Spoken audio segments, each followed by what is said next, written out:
Halo, selamat datang di segmen baru Fantasi PPT atau Fantasi PowerPoint. Cukup dengan pengantarnya, sekarang kita masuk ke pembahasan utama. Yang pertama, FPL dan transfer musim dingin. Seperti biasa, ada banyak sekali pemain yang keluar dan masuk di bursa transfer musim dingin, meskipun nggak sebanyak di musim panas. Nggak terkecuali musim dingin kali ini. Mari kita lihat apa dampaknya ke FPL musim ini. Sebelum kita masuk ke FPL-nya, kita semua mesti pahami bahwa bisa dibilang FPL itu mungkin sekitar seperempatnya itu adalah yang sering dan cukup mengikuti perkembangan Liga Inggris atau FPL-nya. Pokoknya sangat atau cukup mengikuti. Nah, setengah itu bisa dibilang cukup mengikuti, cuma mungkin masih kurang akurat dalam menentukan pilihan pemain. Atau kalau aku bilang ya sebenarnya udah di benak itu udah ada, tapi biasanya hasilnya tuh kurang lah atau masih meleset dari yang ada di kepala. Nah, sisanya aku bilang sih ini mah tim hantu aja. Entah karena udah nggak niat main, dari awal nggak niat main, atau karena saking sibuknya akhirnya nggak bisa diurus lagi FPL-nya. Misalnya, ngomong-ngomong ini aku nggak tahu angka persisnya, cuma tak kira-kira aja dari beberapa private league yang kebetulan aku adalah salah satu pengurusnya. Nah, sekarang mari kita lihat apa yang terjadi dengan FPL setelah dampak dari transfer musim dingin kali ini. Aku bagi jadi dua, transfer yang keluar dan transfer yang masuk. Siapa-siapa aja yang transfer keluar dan punya pengaruh signifikan. Aku bahas tiga aja meskipun yang dua cuma hore-hore. Oke, kita mulai dulu dari yang paling signifikan. Tentu saja yang paling signifikan, jelas. Joao Cancelo. Waktu Doi pindah, hampir semua penggemar bola itu kaget, ya termasuk aku. Kayaknya dia sendiri juga kaget dia pindah. Penggemar bola yang updated ya. Di sisi lain, mayoritas manajer di FPL itu masih punya Cancelo di timnya. Dan aku cukup yakin sebagian besar yang punya Cancelo di timnya itu satu, yang masih percaya sama Doi. Kedua, para manajer tim-tim hantu yang pasang Doi dari awal musim terus nggak pernah diurus lagi. Pokoknya timnya udah terbengkalai entah alasannya apa. Ada yang males, kapok, atau HP-nya nyemplung ke kolam cupang, ya macam-macam. Ya intinya teman-teman segeralah jual Cancelo guys. Harusnya mah udah dari dulu-dulu jual Cancelo, dari habis Piala Dunia tuh. Yang kedua adalah Anthony Gordon. Musim lalu Gordon itu salah satu pemain tengah yang banyak dipasang di squad FPL orang-orang. Terutama pas tengah musim ya. Aku inget banget itu bareng Brownhill, terus Ramsey, sama Bailey-nya Aston Villa, sama Bowen-nya West Ham. Mereka adalah pemain-pemain tengah yang lumayan sering kontribusi poin dan plus harganya murah. Pindahnya Gordon musim dingin ini dari Everton ke Newcastle tentunya nggak akan jadi jaminan starter buat dia, apalagi jadi lumbung poin. Kemarin aja dia baru satu kali main, itu pun sebagai cadangan waktu lawan West Ham. Ngomong-ngomong, waktu di Everton musim ini dia juga sebenarnya jarang dapat kesempatan main, apalagi sebagai starter di bawah Frank Lampard. Yang ketiga, Danny Ings, salah satu penyerang veteran di Premier League. Gak dapat banyak kesempatan starter di Aston Villa musim ini.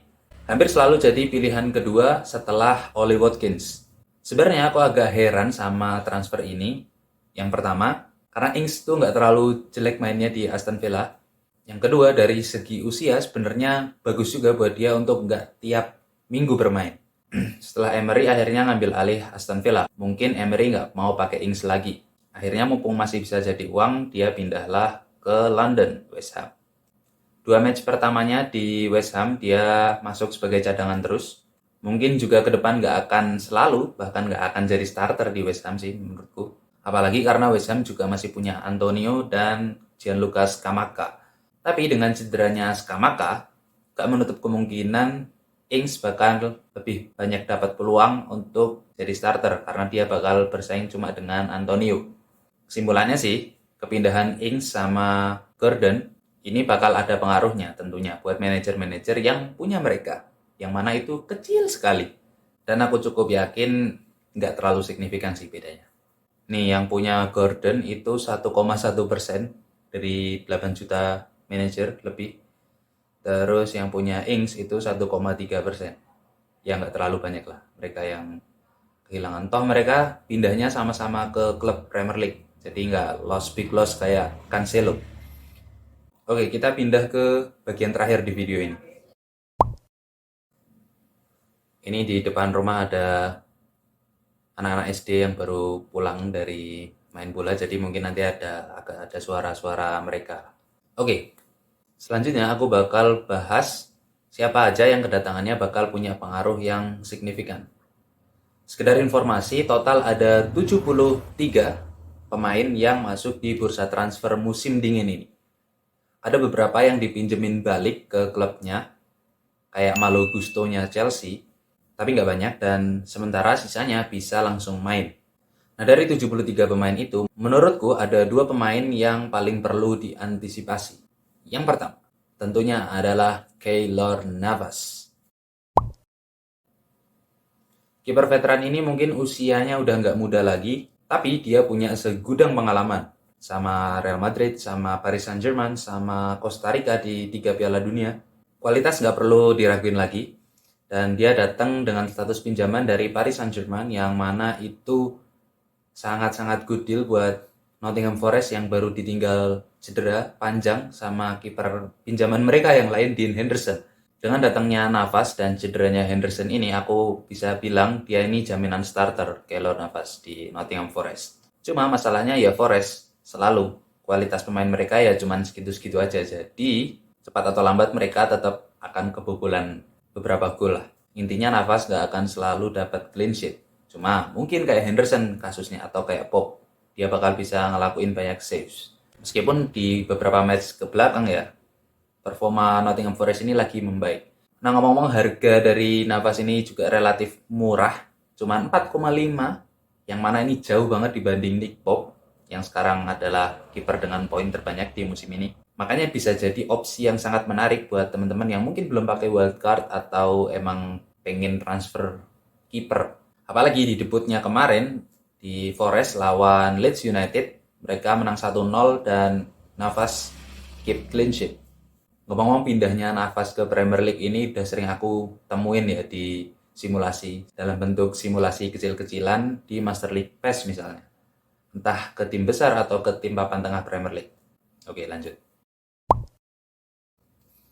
Sebagai fans Arsenal, setelah lihat 3 kali lihat Trossard main, 2 kali sebagai cadangan di Premier League dan 1 kali sebagai starter di FA Cup, meskipun 2 kali Arsenal kalah, dia tuh nunjukin sesuatu yang lumayan bagus dan aku udah sering banget ngomong ini. Sementara Martinelli yang posisinya diambil alih sama Trossard tetap masih aja di bawah performanya setelah Piala Dunia.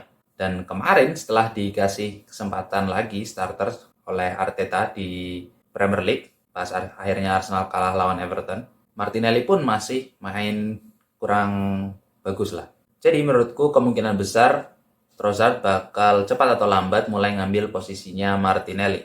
Nggak jaminan sih, apalagi Arteta pasti punya harapan lebih sama Martinelli. Tapi menurutku sih selama dia Trossard main bagus, aku yakin bakal datang waktunya Arteta pasang dia sebagai starter di Premier League. Ngomong-ngomong, harganya 6,7, cuma beda tipis 0,1 sama Martinelli yang harganya 6,6. 0,1 lebih mahal, tapi secara kualitas ya 11-12. Jadi masih bisa dipertimbangkan. Nah, selanjutnya ada beberapa nama lain. Aku sebutin singkat-singkat aja. Karena satu, sejujurnya aku nggak terlalu yakin sama mereka. Atau performa klubnya itu lagi bagus. Aku bagi jadi 2 ya. Pertama, great club performance, but doubtful players. Dari klub yang performanya lagi bagus, yaitu Manchester United, ada nama Marcel Sabitzer dan Wout Weghorst. Weghorst udah beberapa kali main, harganya cuma 6 dan baru menghasilkan 5 poin. Dipunyai oleh 1,2% manajer, jumlah yang relatif sedikit sebetulnya. Udah beberapa kali dikasih kesempatan main dari awal dan juga pernah masuk dari bench. Tapi belum pernah cetak gol maupun assist di Premier League, yang mana buat seorang penyerang itu adalah sumber poin mereka. Formnya masih belum bagus, jadi aku nggak terlalu rekomend Weghorst. Dan dengan harganya doi, masih ada Tony Nketiah Wilson, Mitrovic, dan Brandon Johnson-nya Forest yang seharga 5,5 sampai 7 dan lebih oke. Tapi kesampingkan itu, ke depan Weghorst tentu ada prospeknya. Sementara Marcel Sabitzer kemungkinan bakal sering main ke depannya, main dari awal bahkan, karena Eriksen itu out karena cedera sampai bulan April, dan kemarin Casemiro dapat direct red card, kartu merah langsung, sehingga nggak bisa main selama 3 pertandingan, sampai kayaknya mungkin pertengahan atau akhir Februari dia baru bisa main lagi. Terus selanjutnya, great club performance but doubtful player itu adalah Anthony Gordon, yang tadi udah tak bahas. Kayak yang aku bahas tadi di transfer keluar, dia pindah dari Everton ke Newcastle tapi belum jaminan starter. Ya, jadi aku nggak terlalu rekomendasiin dia. Yang kedua, promising player but doubtful club performance. Tentu yang paling rame adalah trio pemain barunya Chelsea yang digadang-gadang dan rame selama bursa transfer musim dingin ini, yaitu Mykhailo Mudryk, Joao Felix, dan juga Enzo Fernandez. Mereka masuk daftar terdepan buat masuk di bagian ini. Enzo Fernandez harganya 5, baru main kemarin 1 kali, menghasilkan 3 poin dan dipunyai oleh 0,5% manajer. Nah, aku mau sorot Mudryk sama Felix yang emang tugasnya menyerang. Ngomong-ngomong, Mudryk ini harganya 7,1, udah naik 0,1 aja ya dari pertama kali dia datang, berarti banyak yang pakai. Terus udah menghasilkan 2 poin dari 2 pertandingan ya kalau nggak salah. Dan dipunyai oleh 3,2% manajer. Sebenarnya masih relatif kecil juga. Sementara Felix harganya 7,5 dan dia menghasilkan minus 2 poin karena kemarin debut langsung dapat kartu merah langsung, direct red card, dan dipunyai oleh 0,4% manajer. Oh ya, apalagi Felix kan mulai bulan ini dia udah bisa main ya, kayaknya match berikutnya deh, atau match berikutnya lagi setelah selesai dari masa suspendnya dia. Jadi peluang poin itu pasti akan ada, tapi aku nggak tahu sebesar apa, seharusnya sih, secara teoritis gitu. Kemudian pemain-pemain lain yang masuk ke daftar promising player but doubtful club performance adalah Cody Gakpo dari Liverpool, 7,8 harga 7 points sejauh ini, 0,7% dipunyai oleh manajer. Dan kemudian ada Arnaud Danjuma dan Pedro Porro-nya Spurs. Danjuma dipinjam dari Villarreal, harganya 6,5, dan Pedro Porro didatengin dari Sporting Lisbon, harganya 5, keduanya belum pernah main sama-sama. Terus yang terakhir adalah Ings-nya West Ham, seperti yang tak bahas di transfer keluar tadi. Ini sama juga ceritanya sama Gakpo, Danjuma, Porro, Mudryk, Felix, dan siapa tadi? Enzo.